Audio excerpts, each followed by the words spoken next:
Karnataka, Maharashtra, UP, Madhya Pradesh, Rajasthan అలా అందరూ అన్ని స్టేట్ నుంచి కూడా సపోర్ట్ చేస్తూ ఆల్రెడీ ఓబీసీ సెషన్ జరిగినాయి. ఈరోజు రాజ్యాంగం విరుద్ధం ఈరోజు ఓట్లు చోరీ చేయడం చాలా భారతదేశంలో చాలా దారుణమైన విషయం. ఈ విషయాన్ని మేము అందరూ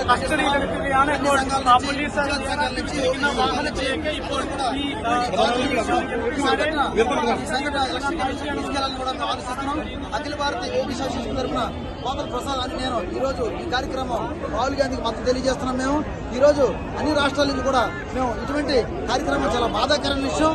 ఇటువంటి విషయం భవిష్యత్తులో జరగకూడదని ప్రధానమంత్రి గారు కూడా విజ్ఞప్తి చేస్తున్నాం.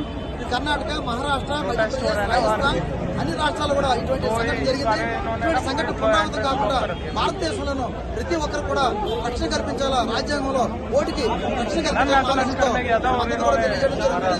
ఈ రోజు ఇక్కడికి వచ్చి రాహుల్ గాంధీ గారు కూడా మద్దతు తెలియజేస్తున్నాం. ఇండియా కూటమి సభ్యులు కూడా మేము మద్దతు తెలియజేస్తున్నాం. సంఘటన భారతదేశంలో జరగకూడదని మేము ఎలక్షన్ కమిషన్ వారికి కూడా విజ్ఞప్తి చేస్తున్నాం. ఈ అవకాశం కల్పించినటువంటి ఈ స్టూడెంట్స్ అందరూ కూడా మేము ధన్యవాదాలు తెలియజేస్తున్నాం.